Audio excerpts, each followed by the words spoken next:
तो चलिए समझते हैं भूस्थायी उपग्रह, संचार उपग्रह या तुल्यकालिक उपग्रह होता क्या है। तो उपग्रह तो पहले भी जान चुके हैं कि जो किसी ग्रह का चक्कर लगाता है वो क्या कहलाता, उपग्रह। लेकिन आजकल हम बहुत सारे उपग्रह जो भेजते हैं वो कृत्रिम उपग्रह होते हैं, वो पृथ्वी का चक्कर लगाते हैं। उनमें से एक ही है क्या, भूस्थायी या संचार या तुल्यकालिक उपग्रह। तो इसको भूस्थायी इसलिए कहते हैं कि भूमि के सापेक्ष कैसा होता है, स्थायी होता है।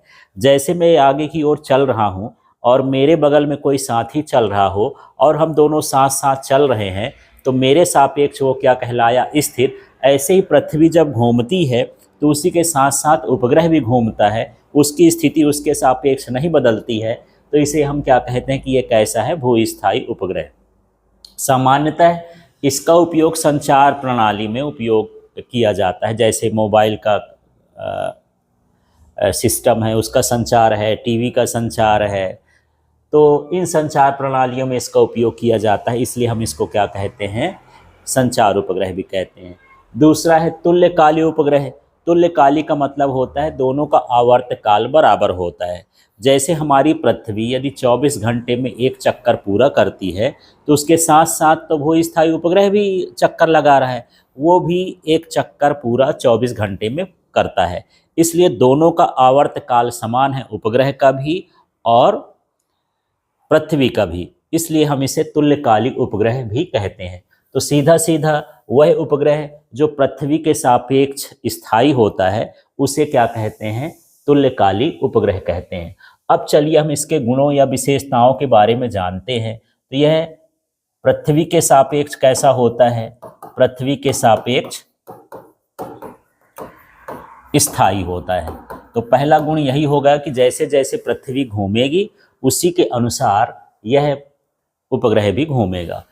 दूसरा हम देख लेते हैं कि जो इसका आवर्तकाल है वो पृथ्वी के आवर्तकाल के बराबर होता है, अर्थात कितना होता है, 24 घंटे।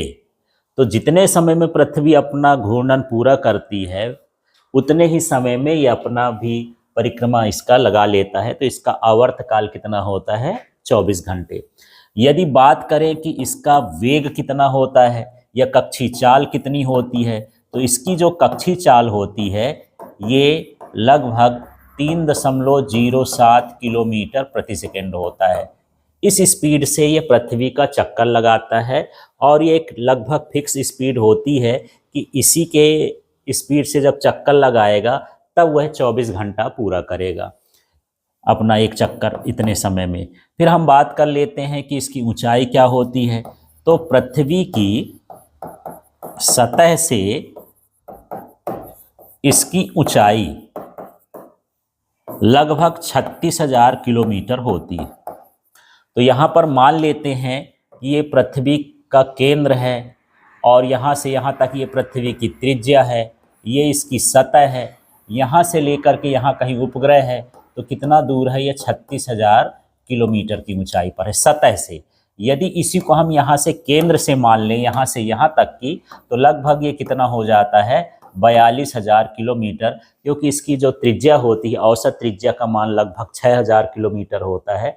तो 36,000 किलोमीटर सतह से उसकी ऊंचाई और 6,000 यहाँ, तो लगभग 42,000 किलोमीटर की ऊंचाई पर होता है पृथ्वी के केंद्र से। तो यहाँ पर यदि हम बात करें कि इसकी ऊंचाई कहाँ से कहाँ कितनी होती है, तो 36,000 किलोमीटर सतह से होती है और इसके केंद्र से कितनी होती है, 42,000 किलोमीटर होती है।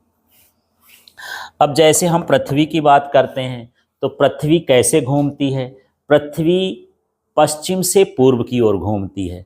हमको ऐसा एहसास होता है कि जैसे सूर्य जो है पूर्व से उगता है तो हमको पीछे जाता हुआ दिखाई देता है। तो उसी तरह से जैसे आप बस में चढ़े होते हो तो बस आगे की ओर जाती है लेकिन पेड़ पौधे आपको पीछे दिखाई देते हैं। तो उसी तरह से सूर्य तो स्थिर है, तो सूर्य हमको पीछे दिखाई देगा, मतलब वो पूर्व से पश्चिम चल दिखाई दे रहा है। मतलब पृथ्वी कहाँ की ओर घूम रही होगी, पश्चिम से पूर्व की ओर। तो ये पृथ्वी के साथ साथ घूमता है। इसका मतलब ये है कि जो यह उपग्रह होता है ये भी कैसे घूमता है, पश्चिम से पूर्व की ओर चक्कर लगाता है। तो इसका जो चक्कर है वो कैसा होगा, पश्चिम से पूर्व। जैसे पृथ्वी घूमती है पश्चिम से पूर्व, वैसा ही उपग्रह भी घूमता है पश्चिम से पूर्व। अब ये जिस कक्षा में घूमता है, जैसे मान के चलते हैं, यहाँ पर देख लेते हैं कि यदि ये उत्तरी ध्रुव हो गया और ये हो गया दक्षिणी ध्रुव, यदि कोई उपग्रह इस तरह से चक्कर लगाता है, इस तरह से ध्रुव के, तो ये तो ध्रुवीय उपग्रह होता है। और जब इस तरह से चक्कर लगाता है, ऐसे इसका विषुवतीय ये वाली रेखा के हिसाब से लगाता है, तो इसको हम बोलते हैं कि ये विषुवतीय कक्षा में चक्कर लगाता है। तो यहाँ पर जो संचार उपग्रह होता है वो इस कक्षा में चक्कर लगाता है, ध्रुवीय कक्षा में नहीं लगाता, बल्कि किस कक्षा में लगाता है, विषुवतीय कक्षा में यह चक्कर लगाता है। तो एक गुण यही है कि ये किस कक्षा में चक्कर लगाएगा, विषुवतीय कक्षा में चक्कर लगाता है। या कह सकते हो कि ये भूमध्य रेखा के अनुदिश चक्कर लगाता है, जो ऐसी रेखा होती है बीच वाली उसी के अनुदिश चक्कर लगाता है, ऐसे ऐसे चक्कर नहीं लगाता है। यह जिस कक्षा में चक्कर लगाता है भूस्थायी उपग्रह, उसको कहा जाता है पार्किंग कक्षा। ये कौन सी कक्षा कहला जाएगी, पार्किंग कक्षा। तो इस तरह से ये जिसमें चक्कर लगाएगा, जैसे इसमें ये चक्कर लगा रहा है, तो इस कक्षा को हम क्या कहेंगे कि ये इसकी कौन सी कक्षा कहला गई, पार्किंग कक्षा कहला गई। अब मान के चलते हैं कि जो सैटेलाइट है, जैसे यहाँ पर एक सैटेलाइट लगा दिया जाए, ये एक सैटेलाइट यहाँ पर लगा दिया जाए, माने पूरे पृथ्वी को यदि कवर करना है कि सभी उसके रेंज में आ जाएं, तो कम से कम पूरे पृथ्वी को कवर करने के लिए, पृथ्वी को कवर करने के लिए 3 उपग्रहों की आवश्यकता होती है। और इन सभी 3 जो उपग्रह हैं ये कितने डिग्री के कोण पर, 120 डिग्री के कोण पर आपस में झुके होते हैं। यदि हम 3 इसमें उपग्रह लगा दें तो ये पूरे पृथ्वी के भूभागों को क्या कर सकते हैं, कवर कर सकते हैं। और यहाँ पर हम देखें कि सबसे पहले जो भूस्थायी उपग्रह था वो अमेरिका द्वारा छोड़ा गया था, उसका नाम था टेलस्टार। पहला भूस्थायी उपग्रह कौन था, टेलस्टार। ये किसके द्वारा छोड़ा गया था, अमेरिका के द्वारा। और जो भारत का पहला था वो था एप्पल। ये वाला भूस्थायी उपग्रह यहाँ से छोड़ा गया था। अब हम